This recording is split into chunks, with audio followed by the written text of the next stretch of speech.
It all begins when gates of the demon realm burst open and unleash tons of ungodly creatures that wreak havoc on the greedy humans who've had it good for far too long. But this isn't your average story. The creatures from hell are called demons, and the special ones among the humans awaken and become hunters. Thanks to a long and grueling war with the demons, the hunters somehow manage to control the invasion from the demon realm, and humanity gets a second chance. Over time, the destroyed cities are rebuilt, and humans are able to lead reasonably normal lives. But the demon problem shows no signs of decreasing, since there is only a small supply of naturally awakened hunters, while the demons seem never-ending, like donations from Pokemani simps on Twitch. That's why humanity gives birth to something that can only be described as aliens grown in a lab, called chimera hunters, because they are a fusion of humans, who are usually prisoners, with cells from the monsters or the mysterious ore found in the demon realm. In a race against time for the survival of humans, the scientists somehow manage to make it possible to mass-produce the chimera hunters. That leads to a strong friendship between scientists and hunters, as the hunters no longer need to go out and constantly put their lives at risk, while the monsters step in and save lives in their place. Decades of peace go by, and the mad scientists start creating illegal labs to run their cursed human experiments. Inside one of those secret labs, two scientists end their shift by observing the last chimera of the day, number 17. Four Eyes yells at his buddy Zuck not to get too close if he wants his head to stay attached, but Zuck tells him that our boy number 17 is brain dead at this point, and he's basically a vegetable until he gets direct orders. Looking at the abomination lying in the dark in his pitiful condition from the unimaginably inhumane experiments done on him,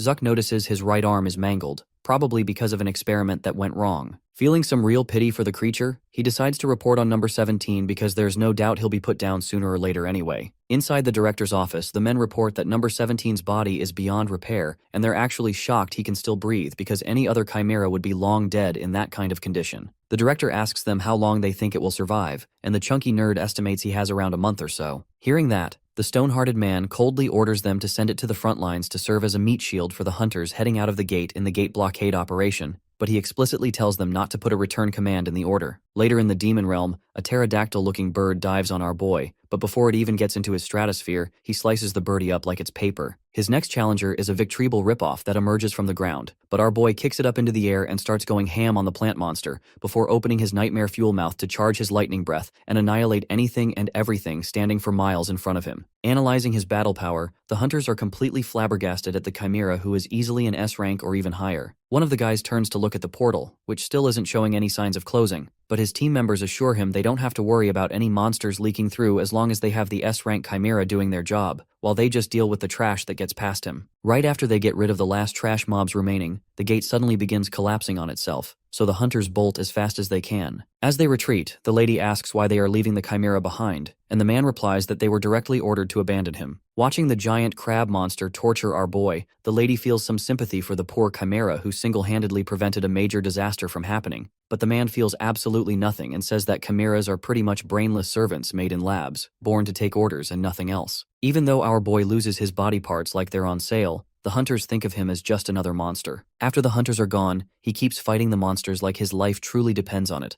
all the while the orders repeat in his head that he cannot return even after the mission is complete. Standing in a pool of acid, the last two brain cells still firing in his skull scream that he should return, but his code doesn't allow him to retreat. In the operation, nearly 2,000 demons were slain, yet not a single hunter died thanks to his massive contribution. And in his dying moments when nothing more than a head remains, his life flashes before his fading eyes. He finally remembers that he was actually a human boy who got kidnapped at the age of just 9 years old. Starting from that point, he sees his life unfold before him like a film from a dusty cassette, even though the brain rot has disabled him so badly, he can't even understand what he's seeing. With the movie of life playing in his mind, he silently watches the scenes unfold before him, with the earliest one being of the time he was born in an orphanage. 9 years pass and he grows up to become a naughty boy who throws stones at kids who call him ugly like every messed up 9-year-old does. But that makes the orphanage director so disappointed, the senile man says he's tired of his non-stop BS and boots him out of the orphanage, not giving a flying duck if the kid dies in the freezing cold. A team of scientists finds him passed out on the ground, and one of the scientists is mildly disturbed at the fact that the slums are the only place where he can find abandoned children on the streets like Easter eggs. He does what any true mad scientist does and takes our boy back to the lab to run some twisted illegal experiments on him. During his first experiment, they cast a spell on him to prevent him from ever running away again and name him number 17. Finally awake, the first thing our boy sees when he wakes up are madmen recording him while they inject S-rank silkworms into his bloodstream. He tries to move, but they have him tied down like he's some wild animal with no rights. Days go by, and the doctors can't believe he isn't showing a single side effect.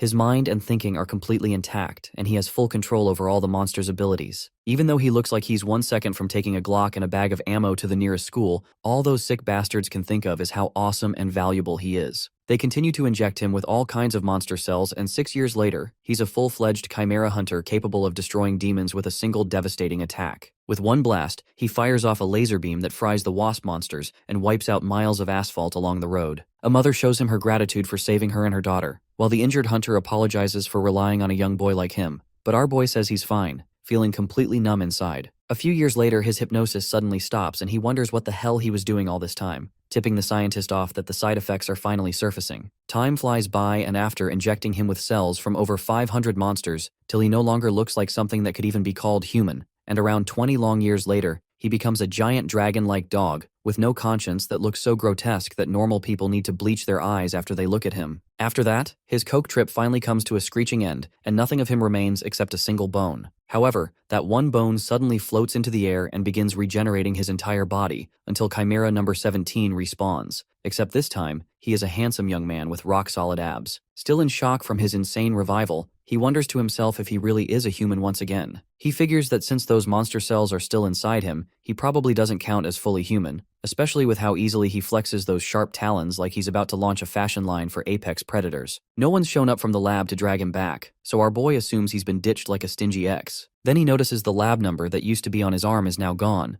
and that makes him wonder if he's finally managed to cut ties with the lab for good. Since he's rocking a body hotter than hell itself, he guesses this might be the trait of an immortal-type monster, the kind that can revive up to 3 times unless their core gets wrecked. But one thing still nags at him that the scientists used to swear up and down that human and immortal monster cells couldn't fuse, yet here he is in full alpha mode, radiating peak form that makes Johnny Bravo look like background filler. Maybe whatever side effects he had were erased, since he recalls how his head always used to feel foggy and chained by some kind of mental spell, but now he feels free as he ever can be. So he figures maybe it's time to live like an actual human again, now that his days of being the obedient mutt known as number 17 are over. That name was just something slapped onto him at random anyway, and he tries to remember his real one, but suddenly gets pulled into a flashback, where that one old scientist referred to him as a lunatic with a rough personality, but still told him to help people from now on. The old guy asked him to dedicate his life to saving 1,000 people, but back then our boy, drowning in his edgy emo era, didn't even bother to reply. Snapping back to the present, he calls that advice pure trash and laughs off the ridiculous idea that some orphan born in the slums is supposed to help others. As he gazes at the sunset sky, abs shimmering like they've got their own lighting budget, he thinks about revenge for a moment, but lets the thought slide. After all, revenge needs a visible target, and it's been so long that his grudge feels more like a fading itch than anything real. And besides, there's no path back to the human world right now anyway. He figures he'll run into them someday and decides to shelve the whole revenge thing for now and focus on what's ahead. Staring down at his majestic body, a divine glow conveniently covering his more delicate parts, he comes to a decision that he'll try to live like a proper human being from now on,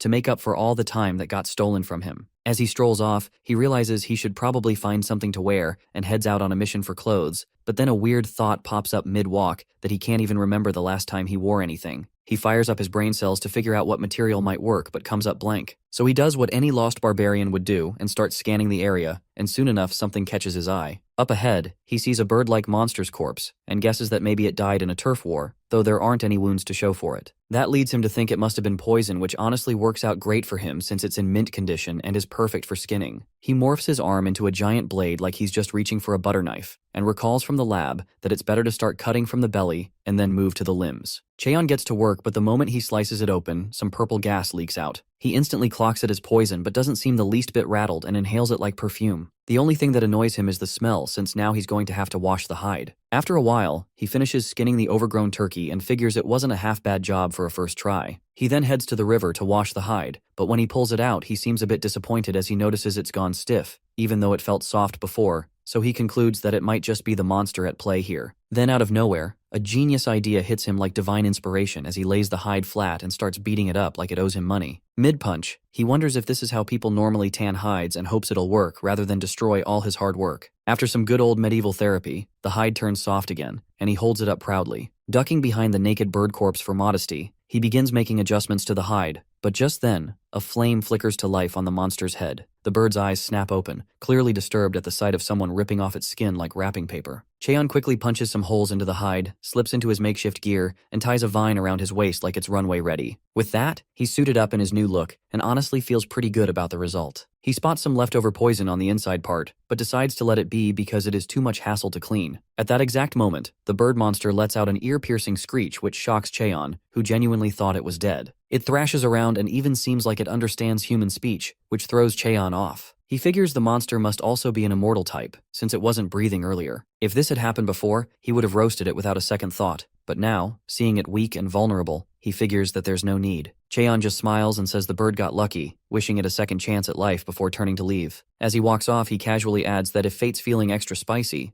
maybe they'll meet again. A while later, he wanders into a cave, glancing around like he's house shopping. Without warning, a massive centipede jumps out and lands right in front of him, but Cheon doesn't even blink. The creature lashes out, but he's more concerned about whether the lighting here is good enough for a home. With one clean strike, he slices off the centipede's head like he's swatting a fly and turns away, mentally crossing this cave off the list. Next, he finds himself in a snowy mountain region where a yeti lies on the ground frozen in fear, probably having seen Cheon coming like a jump scare. Apparently, our boy ran fades with the yetis but rejected this location too because food would be a nightmare to find. Then he checks out a forest, but the mushrooms reek so badly it's like someone microwaved fish in an office break room, so that one's a no-go as well. He keeps exploring, from a creepy lizard cave to a suspiciously cozy volcano, but nothing clicks. Finally, he arrives at the edge of a cliff and gazes out at a breathtaking view, and it stuns him that a place in the demon realm could look this beautiful. He decides to scout the area and casually jumps off the cliff, landing with a thud that'd break someone else's spine. Cheon notices the water is crystal clear and there's a solid fish population too. Some monster fish leap out trying to get a nibble, and he wonders if he could roast one up like a camping trip meal. Thinking deeper, he figures this is the perfect spot because it has a natural fish farm, clean air, flowers everywhere, so he makes his choice that he'll build his house here and decides to call it the Cheon Du Woon House. Meanwhile, in a distant part of the demon realm, the air sparks as a portal rips open and something shoots out, slamming into the ground with a thunderous crash. A robotic figure rises from the smoke, looks around, and wonders out loud if this really is the demon realm. He takes a moment to soak in the beauty of the place, really letting the fresh air and colorful flowers work their charm, and ends up deciding that this spot is pretty much perfect for building Cheon Du Woon's house. Starting off, he clears out the area with these vine-like extensions that sprout from his fingertips, slicing down every tree in sight with a single clean motion. And once the clearing is done, he uses those same vines to gather the fallen logs to stack them up as his primary building material. Right when things seem to be going smoothly, he notices that the ground looks a little too bumpy for his liking, so he pulls out the vines again and smooths everything out, taking care to remove any leftover tree stumps until the clearing finally looks clean enough to host a Pinterest-worthy cabin. As he sets the logs in place and plants the main pillars for the structure, he starts to notice how his body moves almost on instinct, and it gets him wondering if this is what people mean when they talk about free will, especially since it's the first time he's building something that actually belongs to him. He lays out the floor planks next and decides to try snail-type monster mucus in place of nails, since that stuff hardens into something close to rock and he figures it might even work as waterproofing, which honestly sounds like a win. When the main structure is finished, he gives it a personal touch by layering some silkworm cocoon threads over the roof, and that boosts his confidence that monsters probably won't come knocking anytime soon. It looks pretty cozy now and almost feels complete,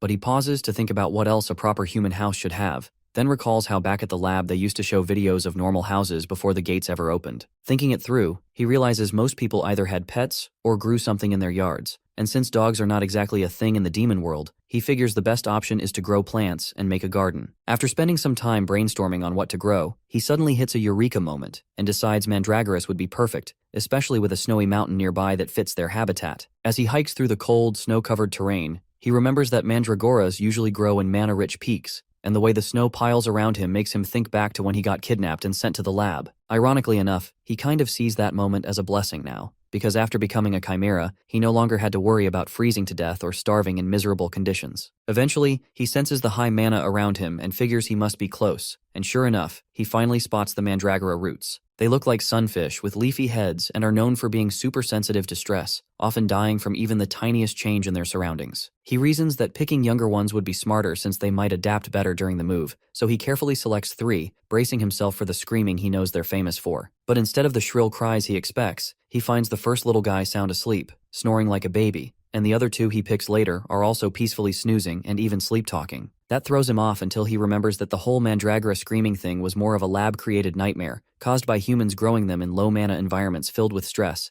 and the screaming was mostly a reaction to being ripped out forcibly. He starts to wonder if the silence is just because they're in the demon realm now, but even so, it's weird that they're not trying to resist or run away. That is, unless they somehow recognize him as one of their own, which wouldn't be too surprising considering he's got mandragora cells mixed into his body too. He gently tucks them into his waistband, feeling relieved that they're calm and unstressed, and begins to wonder if he could politely ask them later for a few root tendrils to brew tea, or maybe even use their fruit as a snack, though he quickly remembers that the fruit turns poisonous if picked forcibly, so he makes a mental note to wait and request it nicely when the timing feels right. Right around then, he picks up on the presence of some hunters nearby, and starts to question why anyone would bother climbing a perilous snowy mountain, unless absolutely necessary, but decides to check them out anyway, since he could use some gate stones from them. Meanwhile, one of the hunters is grumbling that they've been left to face danger on their own, because their so-called teammates ditched them as bait, while the other one shouts for him to focus, because a wave of monster rabbits is barreling toward them fast. The monstrous rabbits leap at them with their grotesque, wide-open mouths filled with writhing tentacles and fangs,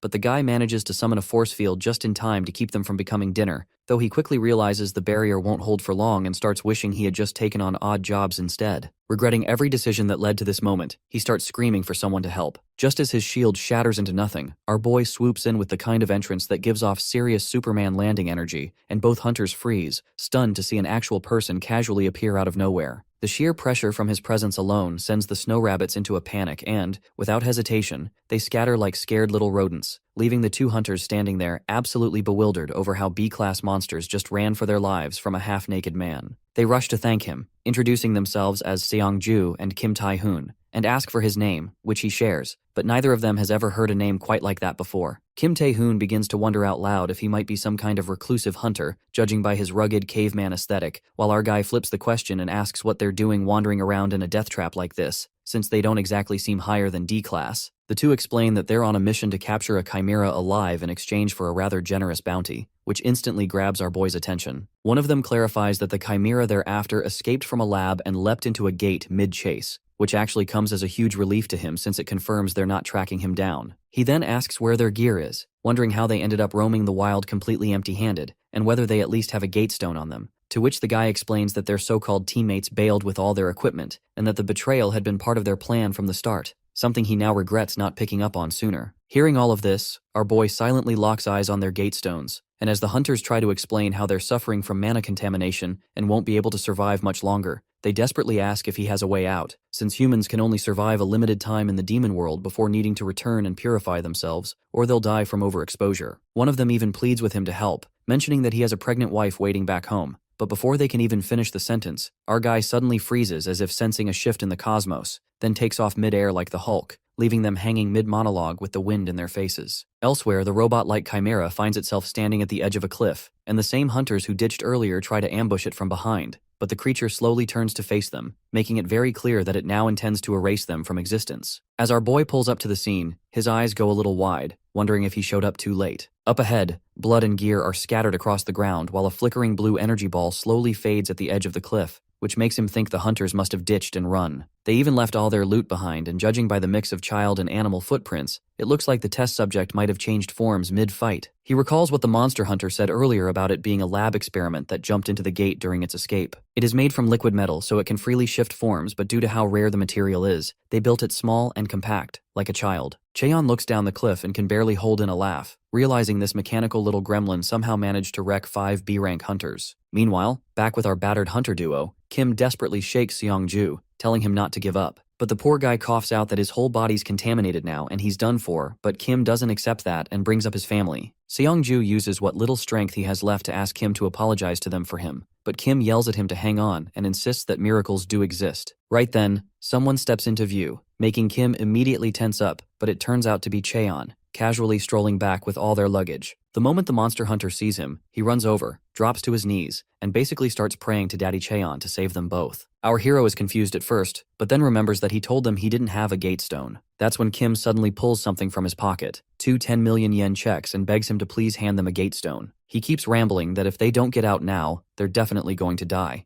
Meanwhile, Cheon stares at the money and tries to imagine the total amount in his head. He knows there's no way to use it in this world, but once he hits the human world, it'll come in real handy. So with all the generosity his chaotic heart can muster, he pulls out a gate stone. Kim drops into a flawless 90-degree bow and starts thanking him over and over, swearing he'll never forget this kindness. The monster hunter runs back to his partner, yelling that they're getting out of here as fast as possible while Cheon just eyes the two checks, wondering where to stash them. As the two make their way toward the gate, Cheon asks what the current gatestone price is, and gets told it's hit 1,000,000 yen. Ever the humble guy he is, he says he feels like he got paid way too much and puts a hand on Seongju's shoulder and casually says he'll give him some change instead. Kim looks confused until he realizes what Cheon is doing, that he is injecting mana directly into his partner. He instantly yells at him to stop, as transferring mana to someone else is dangerous, and if it reacts badly, both people could drop dead on the spot. Kim panics, thinking this is how it ends, but then Seongju suddenly jolts upright like someone just pressed reset as the demonic energy inside him gets completely purified. He grabs Kim in a tearful hug while the poor guy just stands there stunned, trying to process what just happened. Cheon turns around to leave as Seongju shouts that he'll never forget this favor, while Kim is still frozen in shock as he tries to figure out who Cheon even is. Our boy heads back home and pauses outside for a second, then breathes out in relief after sensing no intruders.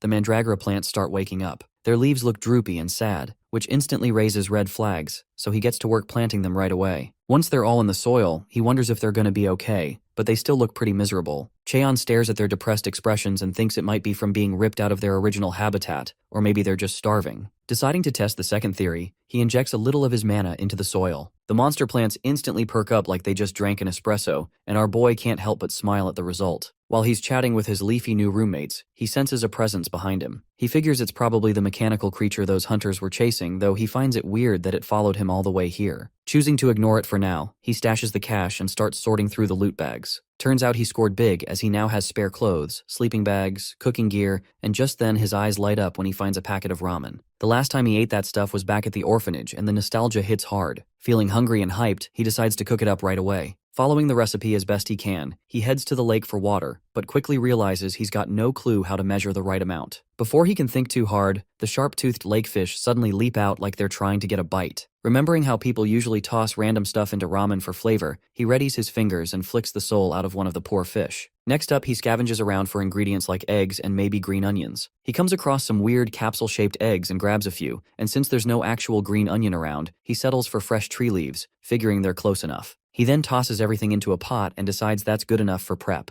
That's when the little robot steps out, holding its stomach like it's starving as it eyes the cooking pot. Meanwhile, Cheon lights the fire and notes that the instructions don't say when to add the fish, so he just throws everything in to boil together. As the smell starts rising from the pot, the monster plants instantly start gagging in disgust, while Cheon quietly wonders if ramen always smelled like this. The smell wafts over to the mechanical creature, who starts swaying from the pure scent of food. It floats a little closer while thinking it wants to eat too, then suddenly transforms into a puppy. It remembers from the lab that humans love dogs, so he decides to take advantage of that and starts limping toward Cheon, fake whimpering to squeeze out some sympathy, but Cheon watches all this with a deadpan face, not even slightly surprised. He figures the thing's just trying to lower his guard and that the injury is clearly staged. Looking at its overly cute puppy act, he thinks it's still young and clueless, and wonders how something like that managed to escape from the lab to the demon realm on its own. Playing along, he asks if it wants a taste of the ramen, which makes the creature drool instantly. But right in front of them is a death brew of random nonsense that could take out a grown man, but still, they both decide to risk it. The moment they take a bite, the dog pauses as it tries to process the flavor, but Cheon, on the other hand, gets flashbanged into a memory of Hot Pot back at the orphanage, and smiles while claiming it tastes just like it did back then. Our hero declares it to be delicious, since the memory's strong enough to override the horror of the actual flavor. Meanwhile, the poor mandragoras are seconds away from ascension to their next life from the toxic smell. After they finish the meal, Cheon tells the dog it's time to clean up and that it can leave now. As the mechanical pup limps away, Cheon casually points out that it was limping on the other leg earlier. The robot then hurriedly switches back to limping on the original foot while Cheon barely holds in his laugh. After finishing the dishes, he moves on to the laundry, beating the pollen-covered clothes with a stick like people used to do in the old days. Though not particularly fond of pollen, he figures he can't keep living in nothing but a leather outfit like some caveman. He tries to strike the fabric gently to avoid tearing it, but one swing ends up shattering the rock beneath and obliterating the garment along with it. After a brief moment of awkward silence, he sighs and picks up the last piece of clothing. That's when he notices the robot creature still lingering nearby, observing him from a distance. Earlier, it had disguised itself as a rock, before that as a fish while he was washing dishes, and before that as a tree while he tended to the flowers. He realizes that the creature has been following him all along, silently shifting shapes without ever approaching directly. This continues until a bee lands on its nose, causing it to freak out and yell that it hates bees. Judging by the behavior, he estimates the creature's age to be under 5. Its speech is mechanical and awkward, a trait often seen in young chimeras with artificially implanted memories. Choosing to ignore it, he clears his throat to make the creature aware of his presence and casually comments on how lovely the forsythia flowers are. Meanwhile, he finishes the laundry and mutters that the task was harder than he expected. Unfortunately, he realizes the clothes are too small for him, which feels like a waste after all the effort he put in. He hangs the laundry on a silk thread, then decides to check on the mandragoras. The creature, seizing the moment, grabs the shirt he just washed and wears it, eager to look like him. After declaring the shirt its own, it transforms into a small human girl. Meanwhile, he finds the mandragora children struggling against the soil. Their leaves are wilting, and their roots look dried out, which is odd since he already cleared all the weeds. Curious, he digs around and discovers that the soil is still filled with worms and debris, making it difficult for the plants to grow properly. He realizes he should have tilled the soil from the start, and this oversight might have endangered the mandragora kids. Wanting to make things right, he starts preparing a garden about the size of his house. Just then, the mechanical girl steps in front of him and greets him. He's a bit surprised to hear her speak at last. She asks whether the house belongs to him, and he replies that it does. Immediately, she concludes that he must be a native of the demon realm. Deciding to mess with her a little, he plays along and asks which tribe she's from. The question confuses her, but she tries to bluff her way through, claiming she comes from a very distant place across the waterfall, one that he wouldn't be able to find. He jokes, asking if that means she's from the coconut tribe, and without missing a beat, she nods proudly like it's the most obvious thing in the world. When he questions her about the shirt, she casually explains that in her tribe, whoever finds something owns it. It's just their way. He's entertained by her logic, lets her keep it, and asks what she's doing all the way out here. She responds that she was kicked out of her tribe and shyly asks if she can stay here with him, explaining that there are no bugs and there's an actual house, so overall it just seems safe. This while nervously twiddling her thumbs like she's rehearsing a puppy eye audition. Realizing she's just looking for a peaceful place to rest, he agrees, but only if she pulls her weight and helps out with the chores. Her eyes light up instantly, and she asks what he wants her to do, fully ready to dive into whatever mission he throws her way. He tells her they need to prepare a vegetable patch so the mandragoras can have a proper home. Without hesitation, she grabs the stick, strikes a confident pose, and says she's strong enough for the job. Then she proceeds to absolutely obliterate the soil like it's made of sponge cake. Watching her effortlessly rip through the ground, he thinks to himself that she's either seriously bad at pretending to be normal or just has no idea how average kids function. He finally introduces himself and asks for her name. She pauses, clearly caught off guard since she doesn't have a name, and after drawing inspiration from the flowers she saw earlier, she declares that her name is Kim Nari. He can tell that she just copied it from Forsythia, but she's committed now and repeats it with a straight face. Soon the patch is ready, and Cheon even manages to set up a neat little stone fence around it. Seeing the mandragora roots looking so cheerful makes him wish he'd done all this sooner. But then Kim suddenly gets all quiet. He notices the shift and asks why she's crying. She wipes her eyes and says the mandragoras remind her of her friends, which makes him pause and wonder if something like friendship could even exist in the lab. Before he can ask more, a shrill, high-pitched screech cuts through the forest. He explains to her that it's just monsters hunting each other. Background music, really, in this kind of place. But Kim curls up in worry and tells him that she saw a little chick earlier before she found his place, and now she's afraid it might be in trouble. Cheon nods, and she adds that it looked like it had already been bitten. He tells her bluntly that it's probably going to get eaten soon. Watching her tremble, he figures she wants to save it, but can't bring herself to do it. She mutters that she can't save monsters, and it hits him that the brainwashing probably still has her locked up mentally, preventing her from making her own choices. So instead of telling her what to do, he offers a suggestion, phrased carefully, that the chick might survive if she goes back for it, and that's all it took to get her up and sprinting. Meanwhile in the woods, wasp-like abominations with 2 terrifying rows of sideways teeth are already attacking the injured chick. Just as one of them moves in to finish the job, Kim bursts in like a caffeinated tornado, kicks one of their heads clean off, saying that she'll save the chick no matter what. During the fight, she flashes back to her time in the lab. The other Chimera kids resented her for constantly winning first place in ranked combat trials. That meant the other kids became eligible for the scariest experiments with the highest failure rates. They snatched away her plush toy, shoved her to the ground, and told her she should let them win for once. They even said it would have been better if she didn't exist while they kicked her non-stop. She never understood it because she was just doing what she was told. Now, staring down the monsters, she screams at them to stop. She yells that it's wrong for a group to gang up on someone weaker, then swings her fist and sends the last wasp flying into another dimension. Back at the house, Cheon is casually feeding mana to the mandragora roots, probably feeling like a low-key plant dad, when Kim shows up again. She's running toward him, cradling the chick in her arms and yelling for help, panicked that it won't wake up. He tells her to slow down and take a breath. As he takes a closer look, something about the little fluff ball starts to feel strangely familiar. Kim keeps crying, panicking over whether the poor ball of fluff is about to die while Cheon stays calm and offers to take a closer look. He reaches out and pours a bit of mana into the little fluff ball, then relaxes as he realizes the wound doesn't look fatal. Every monster's magic carries its own specific history, and even though this one shrank down and changed color, Cheon instantly knows it's the same creature he skinned back then. He strikes a Sherlock pose, trying to figure out why it shrank so much while Kim keeps asking if it's going to die. But Cheon reassures her that the thing's just malnourished and only shriveled up from starvation. He says he's already given it some mana, so if they just let it be, it should recover on its own. However, Kim suddenly spirals into a trauma flashback as her mind drags her back to that lab, to her ripped-up doll. With a shaky voice, she says they can't just leave it alone as it keeps flopping over like a sad pancake. She hugs it tight while pulling out the puppy eyes and asks if she can keep it, promising to take care of it properly. Cheon smiles and warns her it might grow too big to handle, but she fires back that she'll just feed it a tiny bit. He folds under the pressure of her cute attack and her eyes light up like it's the 4th of July, and he jokes that it could work as their guard dog or rather a guard bird. Right then, the fluff ball opens its eyes and looks around in complete confusion, eventually locking onto Cheon as it recognizes him and lets out a low, menacing coo. Kim jumps at the sound, lifting it up with a squeal, saying it's finally talking while the bird just looks around, wondering what kind of hell it woke up in. She hugs it again as it flails helplessly while Cheon stands there awkwardly, not sure how to process this madness. The fluff ball yells out again and demands to be let go, which catches Cheon off guard that he can actually understand it. A few moments later, Kim wraps it up like a mummy and proudly announces that treatment is complete, then says she already picked a name for it. While the bird continues to squirm, she explains that since it acts like a pigeon, she's going to name it Koo, which Cheon finds sort of hilarious. The angry burb immediately starts going off at Kim for coming up with such a ridiculous name, but she obviously can't understand it, so she dumps a whole bucket of water on its head, saying it must be thirsty. Then she pauses in confusion and asks Cheon why the bird's now bloated like a water balloon. He tells her that's probably enough hydration for now, so she dashes off to grab food instead. Meanwhile, Cheon figures he should finally get a proper storage cabinet running since all their stuff's piling up, but when he tries to cut the wood, it just splits like cheap cardboard. He's confused since he made the table and chair just fine with the same method. The fluff ball is clearly done with his nonsense and points out that it's soft wood, so of course it doesn't work. Cheon realizes wood types matter and asks which color wood's the strongest. The bird instantly answers red wood,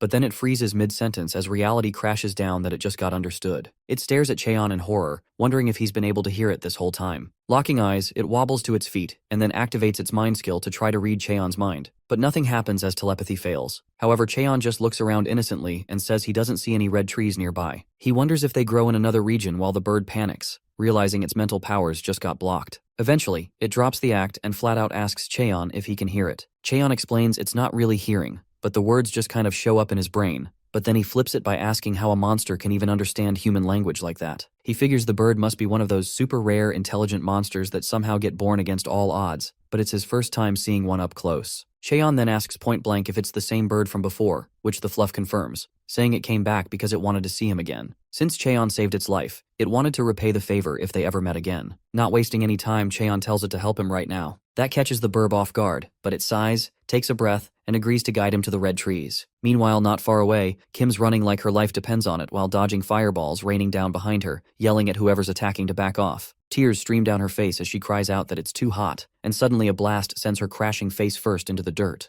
Her mind almost shuts down as she starts to panic, thinking the lab's found her and she's done for. Just then, someone steps out of the fire who has long hair flowing dramatically like some third-rate anime extra. Looking at his tracker, he confirms she's the mechanical creature they were after. Charging up another attack, he mumbles that his life's on the line too and throws another fireball at Kim, who can only stare at it in defeat. But before it hits, our hero pulls the classic Chad move, stepping in front of her and effortlessly defusing the attack like he's swatting a fly. Koo immediately tells him the tree directions can wait as the girl's top priority right now. Cheon notices that Kim's terrified of fire and doesn't look mentally stable at all. He decides to put out the flames first and the fluffball agrees, adding that only a complete trash bag would go after a child. Rapunzel over there glares and roasts Cheon and calls him a caveman, then threatens to beat him down if he doesn't back off. Cheon fires back that this Rapunzel cosplayer talks way too much, which instantly sets him off. The guy screams that Cheon's ruining his dramatic moment and hurls a massive fireball at him. Cheon just raises a finger and pulls a Frieza move, blasting the attack away like it's a birthday candle. The explosion behind Rapunzel is massive, and he just stands there stunned while trying to process what just happened. Debris starts falling, but it's already too late as he gets buried under a pile of rubble. A few moments later, Cheon walks up to Kim and asks if she's okay, who then wipes her eyes and thanks him for putting all the flames out. He then gives her a solid piece of advice that the next time she's scared, she should punch the fear itself. As he walks toward Rapunzel, he grabs him by the hair and continues the pep talk, but suddenly stops mid-sentence. He stares at the wig in his hand in silence, and realizes that the guy underneath is suffering from full-blown shiny egghead syndrome.